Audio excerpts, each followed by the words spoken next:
What do you want in life? What's my purpose in life? Why am I here? What do I love? What am I passionate about? How many people can genuinely answer, this is my purpose in life? Very, very few people. Once you're clear with your purpose, you know what to concentrate on, and you know what to direct your finite amount of energy towards. If you're conditioned, it's because you have allowed yourself to become that. And if we've conditioned ourselves to believe certain kinds of things, and one of the things that we kind of believe and hang on to and live with is this whole idea that all of the things that happened to me in my past are what are keeping me from doing what I'd like to do today. So we hang on to these things and we fill ourselves with blame.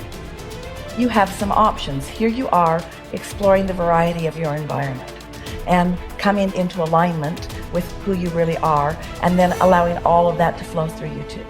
So in every moment in time, you have the option of focusing in a way that increases and enhances your alignment and your joy, which causes you to resonate with everything you put into your vortex, or something else. There really are not so many other choices, are there? You can focus on a problem. You cannot have enough money and feel bad because you are attached to the money, or you can not have enough money and feel good as you're anticipating more coming. But the consequence or the circumstance of the money does not need to dictate to you how you feel. That is the problem with getting attached to something that you can't control, is that it leaves you like a puppet with no strings. It's about not putting your attachment in all the wrong places, not putting it in what is temporary, but putting it in what is steady. And then in that steady attachment or alignment, then you can just flow it to whatever is currently in your now, flowing through your experience. You can't give away what you don't have. People who are not good at giving away love can't give away love because they don't have it to give away. If I want to give you a dozen oranges, I can't give you those dozen oranges unless I go out and pick up 12 oranges someplace. Otherwise, all it is just empty rhetoric. And the same thing is true of virtually everything in your life. You can't give away love for others if you don't have love in here to give away. If what you have in here is contempt, if what you have in here is anger, if what you have in here is fear, then these are the things you're going to be giving away in your life. Every one of you are drawing a picture with your life. You're the artist. Your hands and your feet are the paintbrushes. And the choices and decisions you're making right now are the paint strokes. You can paint whatever picture you want to paint. You can become whatever you want to become. But your choices and decisions that you're making right now matter. You got to have the grit and the tenacity to push forward and give it a little bit more than what you have right now. Don't wait for the perfect timing. The perfect timing is never going to come because there's no such thing as perfect. There's never going to be a day where you wake up and you're like, this is the perfect day for me to finally change. All the things have lined up. My inbox is completely clear. I have nothing to do today. There's no distractions. The kids are finally perfectly on their own. Oh my gosh, my husband or wife is finally perfect on their own. Everybody is healthy around me. Everything is just perfect. The day is sunny and bright. And oh my gosh, look at all this gold that just happened to appear in front of me. It's not going to happen like that. You need to say, okay, there is never going to be a perfect time, so you need to set a D-Day. Literally, a day in which you say, that's the day. And then you need to marshal all of your motivation, all of your ability to learn and develop skills as fast as you can before that day. But when that day comes, that's D-Day. That's the day that you go. That's the day that you quit. And that has to be a real date for you. I mean, mark it on the calendar. That's the day you quit the thing. That's the day you walk out. That's the day that you leave that situation that is not healthy or satisfying or good for you or your soul or the people around you. That you have to have that date. It has to be scheduled or you'll never do it. You'll just keep saying, oh, one day things are gonna be, the people who say one day, they end up at the end with a collection of days that were so far from perfect that they're in a state of misery now. They never landed in the land of their dreams because they were always marching in something that was miserable to them, right? At some point, The only way that life changes is that you change your course. And don't wait for a perfect day. So what's your date? People who earn large incomes aren't lucky, and they're not crooks as those without money are so fond of pretending, nor are they endowed with more brains or talent necessarily than their friends and neighbors, nor are they privy to occult secrets, and only a very few were lucky enough to have had rich fathers or grandfathers. Most of the people earning the big incomes today started the same way you and I did, and most other people.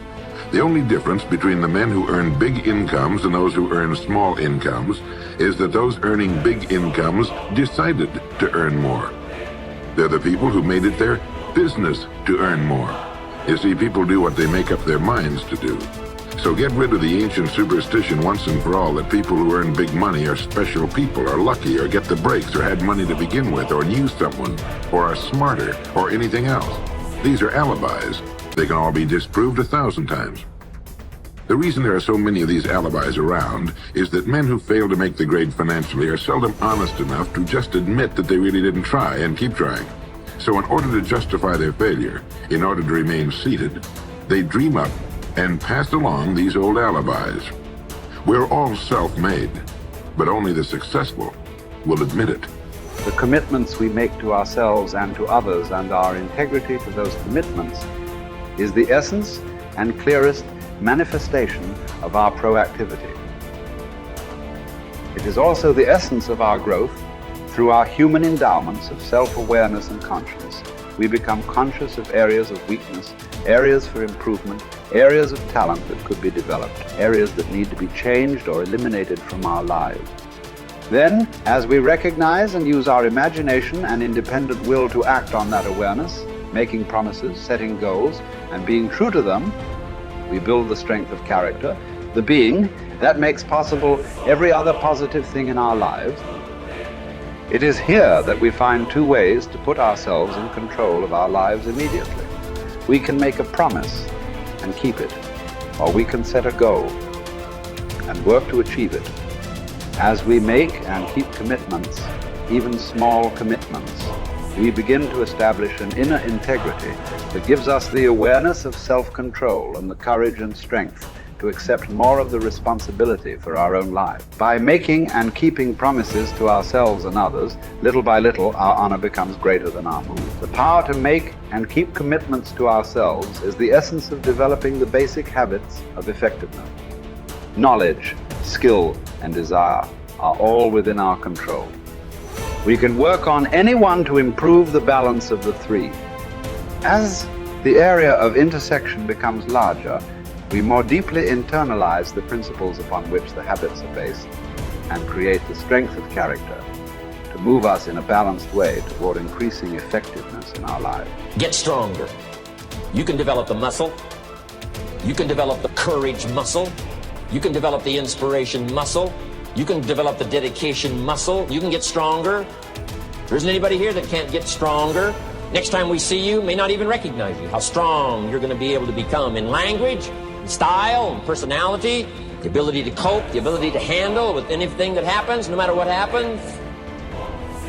And the third one is get better. We can all get better. I've gotten better. First talk I gave, I stood up, my mind sat back down. But here's the secret to my success. I stood up and did it again. Stood up and I did it again. And I did it again, and I did it again all those many years ago. I did it when I was scared, and I did it when I didn't want to, and I did it when I was ill. And I did it when it didn't work well, and I did it when they didn't appreciate it, and I didn't a lot of times when I didn't know much what I was doing. I just did it anyway. And now all these years later, I'm asked to walk on this stage with the greatest introduction I've ever had, greatest response and welcome I've ever had, the greatest opportunity I've ever had to touch this many lives with a mixture of words and heart and soul. I got better. I got better day by day and week by week and month by month, and I'm asking you to do the same thing until you can develop a long arm and a long reach, until you can develop influence that won't quit. Touch people next year you couldn't touch this year. Touch people now you couldn't touch before. Conduct a meeting now you couldn't conduct before. Heart and soul now mixed in there that wasn't there, missing before. I'm asking all of you to get better in spite of the winters, in spite of the downturn, the money downturn, the social downturn, the personal downturn, whatever it is. Just get stronger. Get better. The key is not to wish for a better winter, key is to wish for more strength, more wisdom, more courage, get better, get wiser, get stronger.